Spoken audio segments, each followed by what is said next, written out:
Hujan deras mengguyur Tanah Abang, menyapu jalan-jalan yang berkelok di bawah langit gelap yang penuh guntur. Di tengah keramaian yang sesak, suara mesin-mesin kendaraan dan teriakan pedagang kaki lima memecah keheningan malam.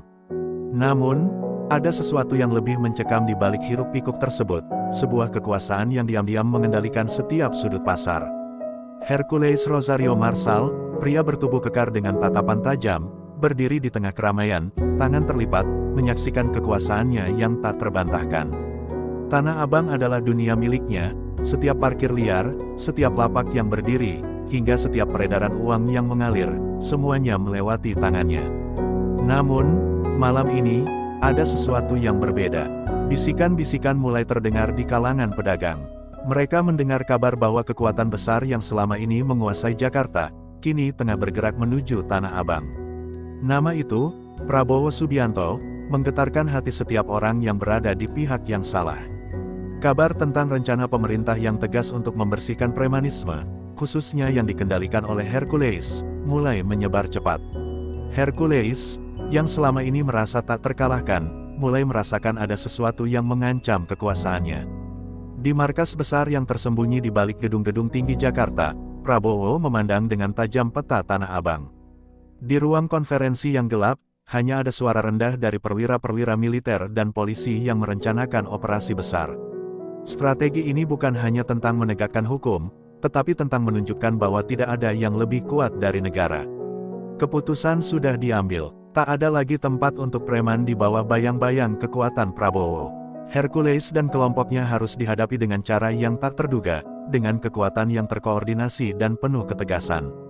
Tanah Abang harus bebas, ujar Prabowo dengan suara rendah namun penuh tekanan. Di matanya, ada api yang tak bisa dipadamkan. Ia tahu betul, untuk membersihkan Tanah Abang, bukan hanya fisik yang harus dibersihkan, tetapi juga mentalitas yang selama ini mengakar. Operasi ini bukan hanya soal menangkapi satu atau dua orang, melainkan tentang menghancurkan budaya kekerasan yang merajalela di dalamnya. Ia mempersiapkan pasukannya, dari TNI hingga Polri, untuk menghadapi setiap kemungkinan yang ada, tak peduli seberapa keras perlawanan yang akan datang. Sementara itu, Hercules menatap keluar jendela kamar kerjanya yang gelap. Kabar tentang operasi besar dari pemerintah membuatnya gelisah. Ia yang selama ini mengendalikan Tanah Abang dengan tangan besi, tiba-tiba merasa terancam. Namun, ia tetap tenang. Tak ada yang bisa mengalahkan kekuatannya, pikirnya.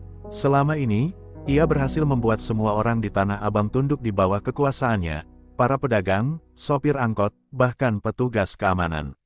Hercules adalah simbol dari segala yang terjadi di pasar itu, dan ia tak akan mudah menyerah. Namun, ada sesuatu yang tak bisa ia pungkiri, semakin lama, semakin banyak orang yang mulai berani menentang kekuasaannya. Pedagang yang dahulu patuh kini mulai memberontak. Mereka mendengar kabar bahwa akhirnya akan ada seseorang yang menghentikan kekuasaannya. Di tengah kebingungannya, Hercules memutuskan untuk menemui para pengikutnya.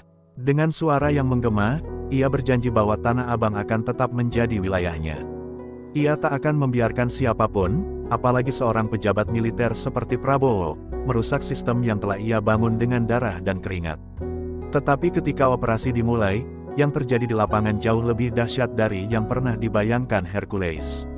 Ribuan pasukan terjun ke Tanah Abang, menyapu bersih segala sesuatu yang mengganggu ketertiban. Hercules dan anak buahnya mencoba melawan, namun kali ini mereka tak hanya berhadapan dengan pasukan biasa. Mereka berhadapan dengan sebuah gerakan yang tak terbendung, sebuah kekuatan yang bukan hanya militer, tetapi juga didorong oleh niat untuk menegakkan keadilan. Prabowo tahu bahwa ini adalah pertempuran terakhir. Tanah Abang, dengan segala keruwetan dan kejahatan yang mengelilinginya, harus dibebaskan. Dan dengan itu, ia melangkah ke medan perang yang lebih besar, perang melawan kekuatan yang mengakar dalam gelap, perang untuk membawa Tanah Abang kembali ke dalam cahaya. Pagi itu, udara Jakarta terasa berbeda. Meskipun langit masih kelabu, sinar matahari yang malu-malu menembus awan mengisyaratkan bahwa hari ini adalah hari yang akan mengubah segalanya. Hercules, yang selama ini merasa tak terkalahkan, kini merasakan gelombang ketegangan yang menggelora di setiap sudut Tanah Abang. Para pengikutnya yang dulu begitu loyal mulai tampak ragu, seolah merasakan bahwa ada angin perubahan yang tak bisa dihindari. Hercules berusaha untuk tetap tenang, Namun di dalam hatinya, kecemasan mulai merayap. Ia tahu, waktu untuk mempertahankan kekuasaannya semakin tipis. Sementara itu, di markas besar pasukan yang tersembunyi, Prabowo mengamati situasi dengan seksama. Ia memegang peta Tanah Abang, matanya bergerak cepat, menelusuri setiap titik penting yang akan menjadi sasaran operasi. Tak ada yang bisa menghalangi rencana besar ini. Dalam benaknya, Tanah Abang bukan hanya sekadar kawasan pasar, tapi simbol dari kekuatan yang selama ini menyebar di luar kontrol negara. Tak ada ruang untuk kompromi, Hercules harus tumbang, dan setiap bentuk premanisme yang mengakar harus dihancurkan hingga ke akarnya. Pasukan yang dipimpin oleh Prabowo mulai bergerak dalam diam. Di luar, gelombang pasukan terlihat seperti ombak besar yang tak terbendung, meluncur dengan tujuan yang satu, menyingkirkan kekuatan gelap yang telah mengendalikan Tanah Abang.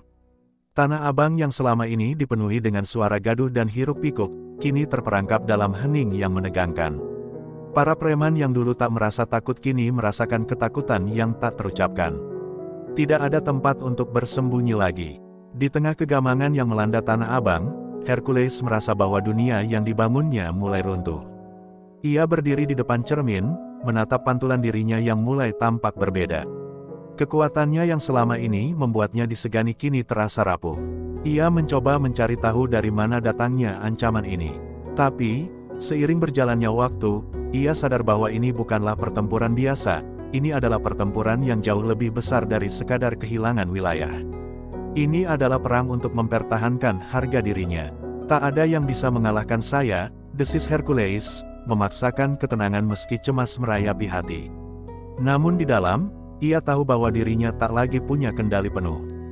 Pasukan yang dipimpin Prabowo seperti bayangan yang terus mendekat, mengancam untuk mengubur masa lalu kekuasaannya. Di tengah kekalutan ini, ia memanggil anak buahnya. Ia harus bersiap untuk perlawanan terakhir, meski ia tahu bahwa kali ini, perlawanan tersebut bisa berakhir dengan kekalahan. Di luar, prajurit Prabowo sudah mulai menyisir jalan-jalan utama Tanah Abang, mengepung setiap titik vital dengan penuh ketelitian.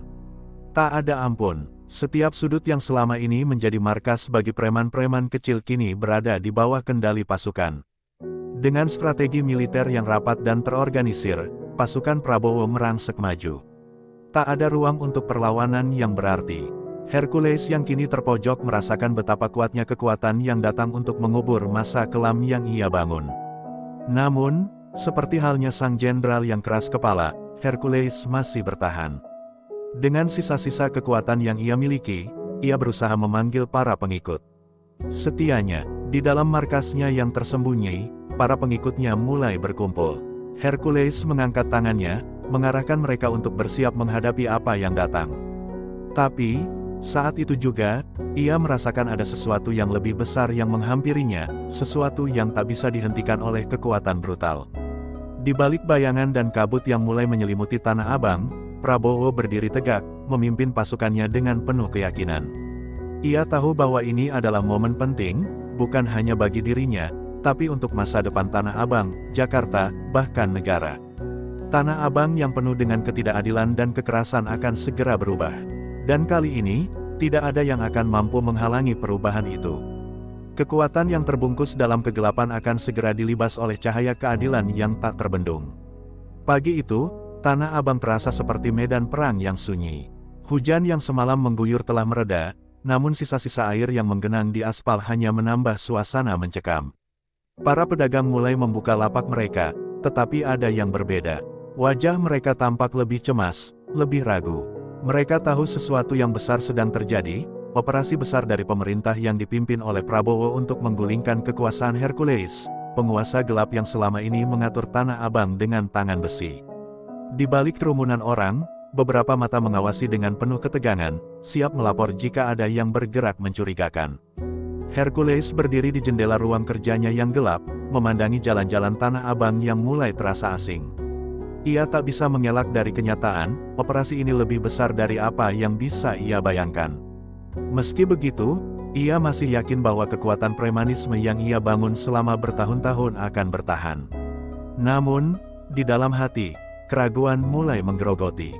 Sementara pasukannya bersiap untuk menghadapi pertempuran besar, ia menunggu, tak tahu pasti apa yang akan terjadi, tetapi ia merasa bahwa ini adalah pertarungan yang akan menentukan semuanya.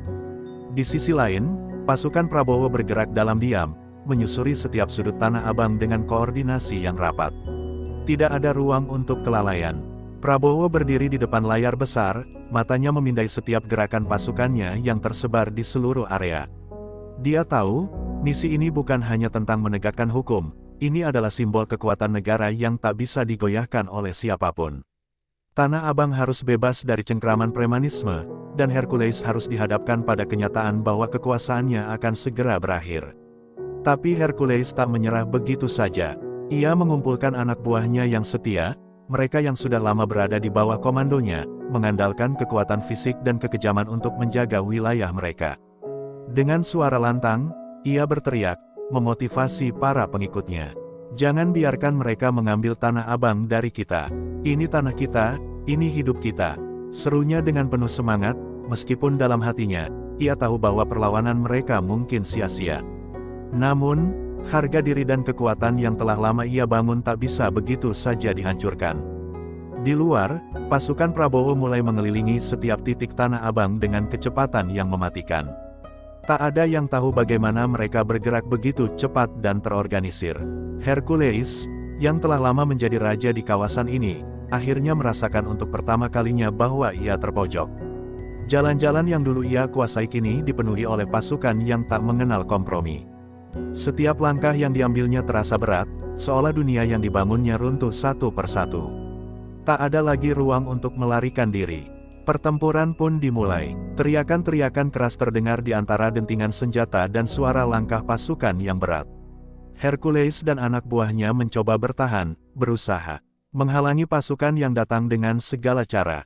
Namun, kali ini, kekuatan yang mereka hadapi bukanlah kekuatan yang bisa ditaklukkan dengan intimidasi atau kekerasan semata. Pasukan Prabowo bergerak dengan presisi, menghancurkan setiap perlawanan dengan strategi yang tak terduga. Ini adalah pertempuran yang jauh lebih besar dari sekadar perebutan wilayah. Ini adalah pertempuran antara keadilan dan kekuasaan gelap. Di tengah keributan itu, Hercules merasa dirinya terpojok. Pasukannya mulai berkurang satu persatu, sebagian melarikan diri, sebagian lagi tertangkap. Rasa takut yang tak pernah ia rasakan sebelumnya kini merayap di jiwanya. Ia yang dulu dianggap tak terkalahkan kini merasa tak berdaya, kehilangan kendali atas segalanya. Wajahnya yang penuh percaya diri kini tampak memucat, mata tajam yang dulu mengintimidasi kini penuh kebingungan. Semua yang ia percayai kini hancur, ditelan oleh kekuatan yang lebih besar dan lebih terorganisir. Prabowo, yang menyaksikan dari belakang barisan pasukannya, tidak menunjukkan sedikit pun keraguan. Ia tahu bahwa ini adalah momen yang sudah lama dinanti. Tanah Abang yang penuh dengan kekerasan dan ketidakadilan akan kembali ke jalur yang benar. Satu demi satu, pasukannya berhasil menggulung perlawanan Hercules, menandakan bahwa kemenangan sudah di depan mata. Prabowo tidak hanya menang, ia juga membawa harapan baru untuk Tanah Abang dan Jakarta. Sebuah pesan bahwa kekuatan yang sesungguhnya adalah keadilan, dan bahwa tidak ada kekuatan yang lebih besar dari negara yang bersatu. Ketika pasukan akhirnya berhasil meruntuhkan pertahanan terakhir Hercules, perlawanan itu berakhir. Tanah Abang, yang dulu dikuasai oleh kekuatan gelap, kini terbebas. Namun, bukan hanya Hercules yang kalah, tetapi juga semua bentuk kekerasan yang merajalela di kota itu. Di atas reruntuhan masa lalu, Prabowo berdiri dengan tenang, menatap Tanah Abang yang kini mulai tenang. Perang ini, yang dimulai dengan kebencian dan ketakutan, berakhir dengan sebuah kemenangan yang lebih besar, kemenangan bagi keadilan. Tanah Abang yang dulu riuh dengan kekerasan kini terdiam. Suasana yang tadinya penuh dengan ketegangan dan ancaman kini berubah menjadi sunyi, seolah bernafas kembali setelah bertahun-tahun terperangkap dalam bayang-bayang kekuasaan yang tak terkendali. Prabowo berdiri di atas tanah yang baru saja diperebutkan, matanya memandang seluruh kawasan dengan penuh ketegasan. Kemenangan ini bukan hanya sekadar mengalahkan Hercules dan pengikut-pengikutnya, tapi juga menandakan sebuah awal baru bagi Tanah Abang dan Jakarta. Tanah yang dulu penuh dengan premanisme kini akan dibersihkan, dikembalikan pada jalan yang semestinya. Namun, meskipun pasukan telah berhasil meruntuhkan pertahanan terakhir Hercules, ada sesuatu yang belum selesai. Masih ada pekerjaan besar yang harus dilakukan. Keputusan Prabowo untuk mengambil alih dan membersihkan Tanah Abang bukan hanya berarti menumpas kekuasaan gelap. Ia juga harus memastikan bahwa pasar yang dulu dikuasai oleh premanisme bisa kembali berfungsi dengan baik, tanpa kekerasan, tanpa rasa takut. Tanah Abang harus kembali menjadi pusat ekonomi yang aman dan teratur, tempat bagi pedagang untuk berdagang tanpa ada yang mengancam. Di tengah kesibukan itu, para pedagang yang sebelumnya terperangkap dalam ketakutan mulai merasakan perubahan. Mereka yang dulu terpaksa membayar uang proteksi kepada Hercules kini dapat bernafas lega. Tidak ada lagi ketakutan akan pungutan liar, tidak ada lagi rasa takut terhadap kekerasan yang datang secara tiba-tiba. Namun, rasa syukur itu bercampur dengan keraguan. Tanah Abang yang bebas dari cengkraman preman adalah hal yang mereka impikan, namun bagaimana dengan masa depan mereka? Apakah mereka akan mampu bertahan di bawah aturan baru yang dibawa oleh pemerintah? Prabowo tahu bahwa pertempuran belum selesai. Ia mengumpulkan timnya, bersama dengan aparat yang telah bekerja keras selama operasi ini. Ini bukan hanya tentang menertibkan pasar, tetapi juga tentang menciptakan sistem yang bisa bertahan, ujarnya dengan suara tegas. Tanah Abang harus diatur dengan cara yang benar, dengan manajemen yang lebih baik, dan tentu saja, dengan perlindungan dari aparat yang tegas terhadap setiap bentuk pelanggaran. Ini adalah ujian baru, bukan hanya untuk Tanah Abang, tetapi untuk seluruh Jakarta. Jika operasi ini gagal, maka perubahan yang diinginkan tidak akan pernah terwujud. Di lapangan, pasukan mulai merapikan kawasan yang sebelumnya kacau. Pedagang-pedagang yang dulu takut untuk melawan akhirnya bisa bekerja dengan aman. Namun, mereka tak serta-merta langsung merasa nyaman. Mereka masih ingat bagaimana kerasnya kehidupan di bawah cengkeraman premanisme. Ketika para aparat mulai memasang pagar pembatas, menertibkan parkir, dan membersihkan kawasan dari pedagang liar, ada yang merasakan ketidaknyamanan. Beberapa dari mereka bertanya-tanya, apakah ini benar-benar akan membawa perubahan yang lebih baik, atau justru menambah kesulitan bagi mereka.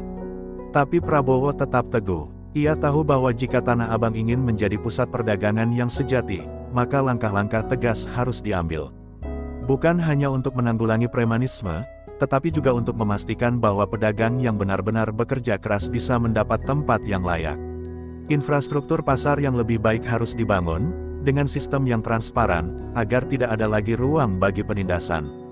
Ia melihat Tanah Abang bukan hanya sebagai pasar, tetapi sebagai simbol dari perubahan yang sedang terjadi di seluruh Jakarta, bahwa ketertiban dan keamanan bukanlah barang mewah yang hanya bisa dinikmati oleh sebagian orang, tetapi hak bagi semua. Sementara itu, Hercules yang masih terpojok mulai merasakan kesendirian yang mencekam. Setelah kalah dalam pertempuran besar, ia mendapati dirinya terjebak dalam penyesalan. Keberanian yang ia banggakan kini hanya menjadi kenangan pahit. Tidak ada lagi pengikut yang setia, tak ada lagi wilayah yang bisa ia kuasai. Hercules yang dulu begitu perkasa kini hanya bisa menyaksikan perubahan yang datang tanpa bisa berbuat apa-apa. Semua yang ia bangun runtuh begitu saja, seperti istana pasir yang dihantam ombak. Ia tidak tahu kemana arah hidupnya setelah kekalahannya, namun satu hal yang pasti, dunia yang ia kenal tak akan pernah kembali. Namun, meski demikian, Prabowo tahu bahwa hal ini bukan akhir dari segalanya.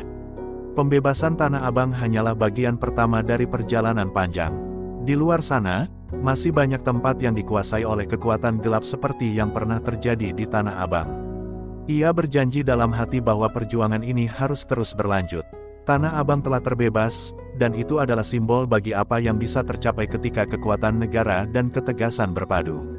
Kini saatnya untuk menjaga perubahan yang telah dimulai, memastikan bahwa Tanah Abang menjadi contoh bagi tempat-tempat lain di Indonesia yang masih bergelut dengan ketidakadilan dan premanisme. Beberapa minggu setelah operasi besar yang menumbangkan kekuasaan Hercules, Tanah Abang mulai merasakan perubahan. Suasana pasar yang dulu terperangkap dalam ketegangan dan ketidakpastian kini sedikit demi sedikit kembali pulih. Namun, perubahan ini bukan tanpa tantangan. Beberapa pedagang yang dulu hidup di bawah perlindungan para preman masih merasa canggung dengan aturan baru yang diterapkan oleh pemerintah. Meskipun mereka kini bebas dari ancaman, mereka tidak tahu bagaimana cara beradaptasi dengan tatanan yang lebih teratur. Kecemasan tetap ada di udara, seakan bayang-bayang masa lalu selalu mengintai. Prabowo, yang kini berada di puncak kemenangan, menyadari bahwa meskipun Tanah Abang sudah terlepas dari cengkeraman premanisme, jalan untuk menciptakan perubahan yang nyata dan berkelanjutan masih panjang. Tanah Abang adalah ujian pertama, tetapi perjuangan melawan ketidakadilan masih harus dilanjutkan di seluruh Jakarta. Di ruang kerjanya yang sederhana, Prabowo memandang peta kota dengan penuh fokus. Ada banyak titik lain yang masih diliputi oleh masalah yang sama, premanisme, kekerasan, dan ketidakberesan yang merajalela. Ia tahu bahwa untuk mengubah kota ini, ia harus mengambil langkah berani, bukan hanya di Tanah Abang, tetapi di setiap sudut yang membutuhkan perubahan. Di lapangan, pasukan Prabowo terus bekerja keras memastikan bahwa Tanah Abang tetap berada di jalur yang benar. Mereka menertibkan pedagang liar, memastikan bahwa hanya yang sah yang bisa berdagang di pasar yang kini dibersihkan. Namun, di balik semua upaya ini, ada kelompok-kelompok yang diam-diam berusaha untuk merusak ketertiban yang baru tercipta. Meskipun Hercules telah jatuh, jaringan premanisme yang ia bangun tak serta-merta hilang begitu saja. Beberapa mantan pengikutnya yang masih setia mulai bergerak secara sembunyi-sembunyi, mencoba untuk merebut kembali tanah yang telah hilang dari genggaman mereka. Prabowo tahu bahwa ancaman ini tidak bisa dibiarkan begitu saja. Ia mengumpulkan timnya untuk melakukan evaluasi.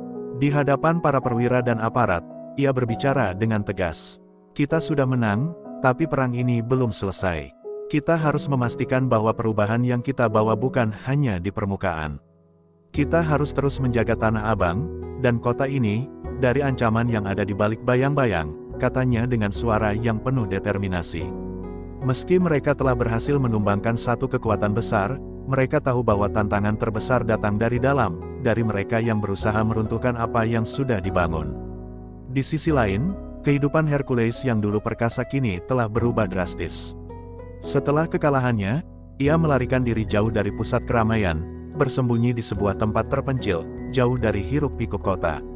Ia yang dulu menjadi raja di Tanah Abang kini harus merasakan bagaimana rasanya menjadi pengecut, terperangkap dalam kesendirian. Namun, meskipun hidupnya telah hancur, ada api dalam dirinya yang tak bisa padam begitu saja. Dalam kesunyian itu, ia merencanakan kebangkitannya.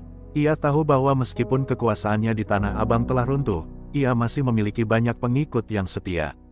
Dalam gelapnya malam, Hercules merencanakan untuk kembali, untuk merebut kekuasaannya yang hilang. Suatu malam, sebuah pertemuan rahasia diadakan di sebuah kedai kopi yang terletak di pinggiran kota. Hercules bertemu dengan orang-orang yang dulunya berada di bawah komandonya, mereka yang merasa bahwa perubahan yang dibawa oleh Prabowo bukanlah solusi. Di mata mereka, Prabowo adalah sosok yang merusak sistem yang sudah mereka bangun. Kita akan kembali. Tanah Abang bukan milik mereka, itu milik kita, bisik Hercules, tatapannya penuh kebencian. Para pengikutnya yang tersisa mulai merasa ada secercah harapan. Mereka tahu bahwa mereka tak bisa melawan langsung, tapi jika mereka bergerak secara perlahan, mereka mungkin bisa merebut kembali apa yang telah hilang. Di markas besar Prabowo, tim intelijen mulai mendapatkan informasi yang mencurigakan. Jaringan yang dulu dibangun oleh Hercules masih hidup, meski dalam bentuk yang tersembunyi. Ada laporan tentang aktivitas yang mencurigakan di beberapa titik, dan yang paling mengkhawatirkan adalah kembalinya orang-orang yang dulu bekerja untuk Hercules.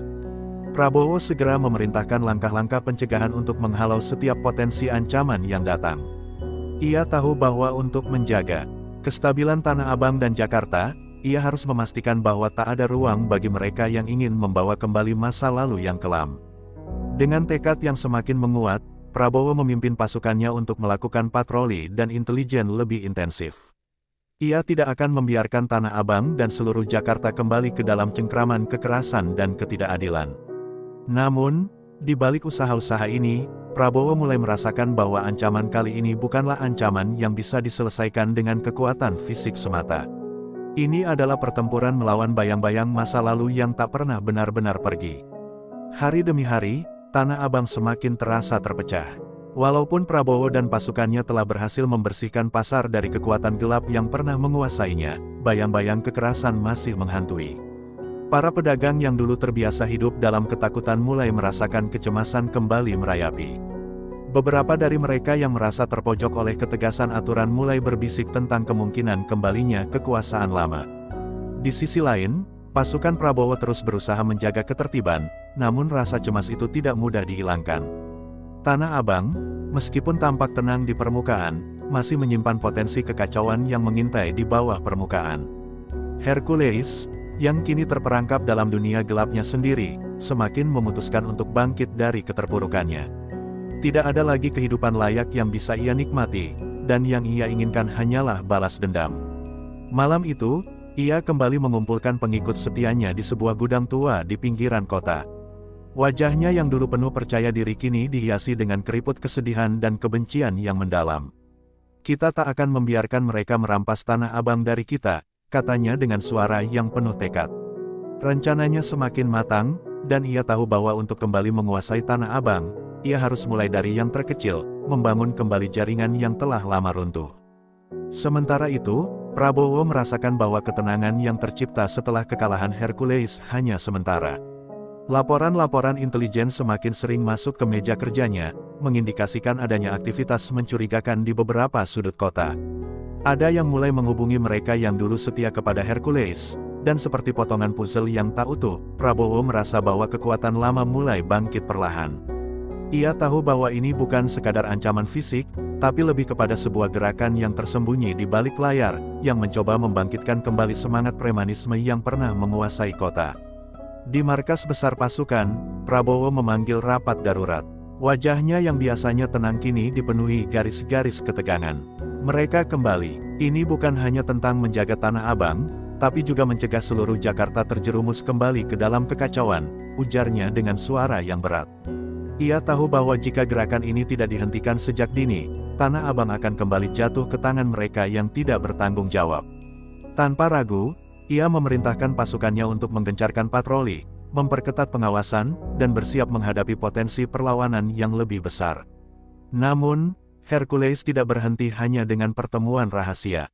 Dengan keahlian lamanya dalam menjalankan operasi gelap, ia mulai merekrut orang-orang baru, mereka yang tidak terlalu peduli dengan masa lalu kekerasan, dan lebih memilih mengambil jalan pintas menuju kekayaan.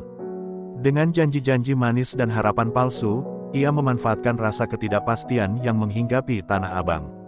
Langkah demi langkah, ia menyusup ke dalam jaringan pasar yang baru saja dibersihkan. Para pedagang yang merasa terhimpit oleh aturan baru mulai tertarik dengan janji-janji bahwa mereka akan mendapatkan kebebasan untuk beroperasi kembali tanpa rasa takut. Hercules tahu, ini adalah titik awal yang sempurna. Ketegangan semakin meningkat ketika seorang perwira intelijen melaporkan adanya tanda-tanda pergerakan besar di sekitar kawasan Tanah Abang. Dengan cepat, Prabowo memutuskan untuk turun langsung ke lapangan. Ia tidak ingin mengambil risiko, meskipun pasukannya telah bekerja keras menjaga ketertiban. Begitu ia tiba di kawasan pasar, suasana yang tadinya terlihat damai kini terasa lebih tegang. Beberapa pedagang masih terlihat gelisah, sementara beberapa lainnya diam-diam berbisik satu sama lain. Prabowo merasakan adanya kekuatan tersembunyi yang terus mengintai, berusaha menyusup dalam bayang-bayang. Tanah Abang bukan milik mereka, pikir Prabowo, meneguhkan tekadnya. Ia tahu bahwa ancaman kali ini jauh lebih halus dan lebih berbahaya. Bukan lagi pertempuran dengan senjata, tetapi pertempuran yang melibatkan pengaruh, manipulasi, dan ketidakpastian. Ia harus berhati-hati, karena jika ia salah langkah, maka semua yang telah mereka bangun akan hancur begitu saja. Di hadapannya, Tanah Abang yang dulu bebas kini kembali seperti medan perang, perang yang tak terlihat, namun bisa menghancurkan lebih cepat dari pertempuran fisik manapun. Saat malam menjelang, Hercules bergerak dengan lebih berani. Ia memimpin kelompoknya dalam bayang-bayang, melakukan sabotase kecil di beberapa titik strategis, menciptakan kekacauan yang terencana. Suara-suara yang dulu hanya terdengar di jalanan kini mulai menggemparkan kembali kawasan Tanah Abang.